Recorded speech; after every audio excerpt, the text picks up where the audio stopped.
All right, let's chat a little bit about maybe an update for the France women's national team and Canada soccer as well.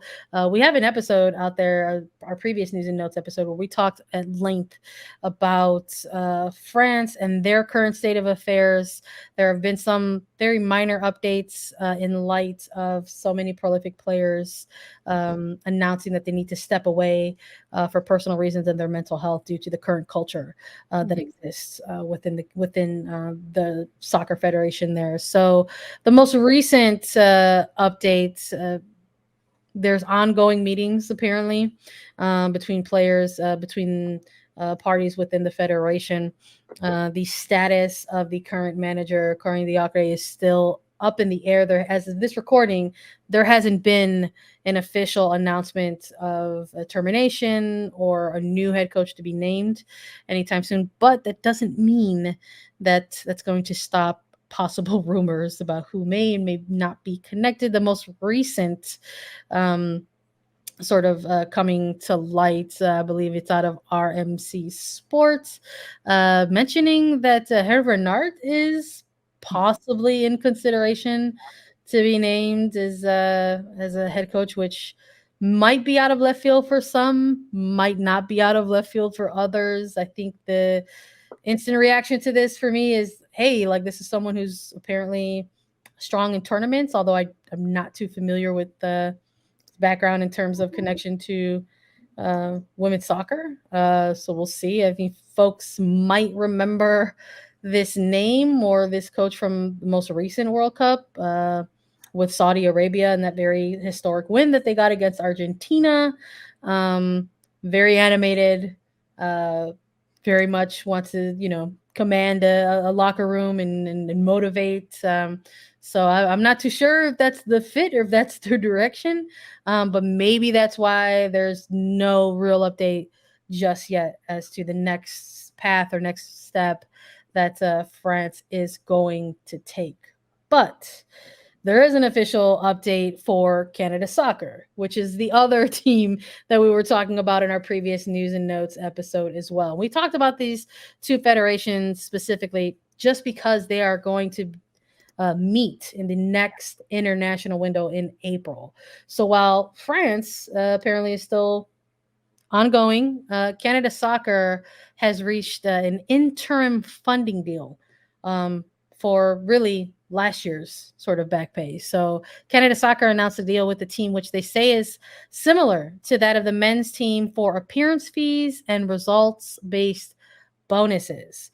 And according to the Players Association, a permanent deal has not been reached due to a multitude of factors, which is follows the repeated failure by Canada Soccer to properly disclose financial numbers, the Canada Soccer business deal, which they say pulls money away from national teams, and of course, the ongoing fight for an agreement that establishes fair and equitable standards. So maybe some mixed messaging here. Yeah.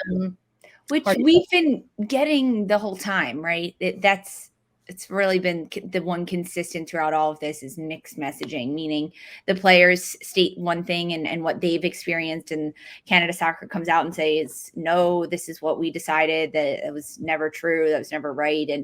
And the players come back out and say, no, we never agreed to that either. It's very messy. It's very messy. And I can't imagine going through it as a player. Honestly, I can't. All while you're either playing in a season right now, or you're preparing for your season and you're in preseason, or you're competing with your national team and you still have to do all of these meetings and negotiations. It's a lot. I literally cannot imagine it for these players. I feel so horrible for them that this is kind of how everything has come about, and this is what it's come to. But now they're fighting and they're speaking up for themselves, and they're still looking to play, right? These players, it's not like they want to stay home and not compete. They want to. They want to go to the World Cup. They want to win. They want a chance at that. And it's just not as simple as it should be for them.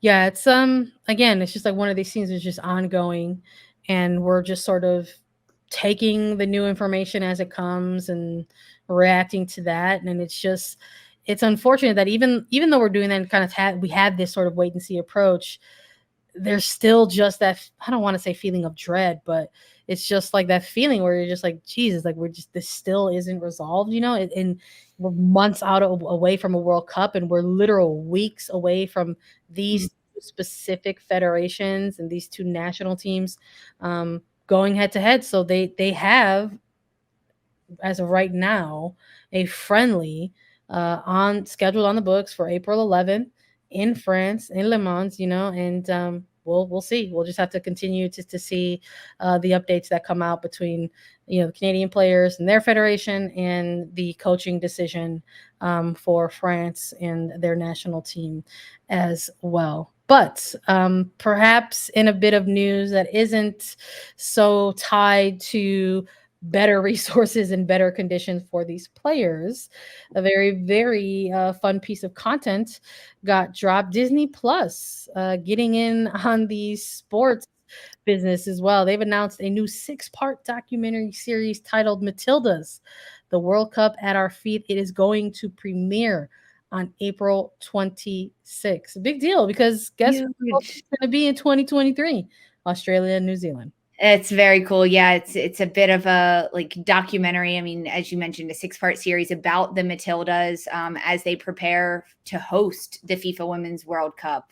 They're hosting it alongside Australia and New Zealand, and it's all going to lead up to the first game of the 2022 AFC Women's Asian Cup for this team. So kind of like the path and the journey for Australia's women's national team, the Matildas, into basically the biggest tournament before the World Cup for them, and all that they're able to do. What was the qualifying tournament, despite them already being qualified. This is very cool for a million different reasons. Of course, one that's going to attract global attention is because of Sam Kerr, right? The leader, the captain of this team, Chelsea star. She's record holder in the NWSL. I mean, everyone knows Sam Kerr in the women's football world. And now we get to follow her and her national team in this little docu-series where she just dominates. And this is very cool. This is very special. I love that it's also premiering in the middle of April. So just a few months out from the World Cup. That's how we gain traction and global attention, right, for the World Cup that is to come, because it is going to be the biggest thing ever this year, and you've got to start it early. And I think that Disney Plus getting in on this, like, great job. This is fantastic. I can't wait to watch it. Do you have Disney Plus? I have Disney Plus. I do, and I'm really excited to watch this. I wonder if it'll be like all episodes at once, all 6 docuseries at once, right? That's but now, like, so many streaming services are going back to drop one on like a Sunday night, and then we have to wait 7 days. So I hope it's all at once so we can just binge it. I you know what? I don't know if that would work with like a sports doc, so hopefully it's like all at once. But we'll see. I think it's a great team to sort of rally this type of project around. And we'll see. I mean, we've done a lot of World Cup content already. We've talked about Matildas as hosts, and what type of pressure or non-pressures that might carry with them. And I'm already like so hyped about this with the poster that they put out, and highlighting, of course, Sam Kerr, but I'm really eager to sort of see the insights of, whether it's like a Mary Flowers or Caitlin Ford, or just so many other awesome players on the Matildas. So stay tuned. I know where I'll be on April 26th.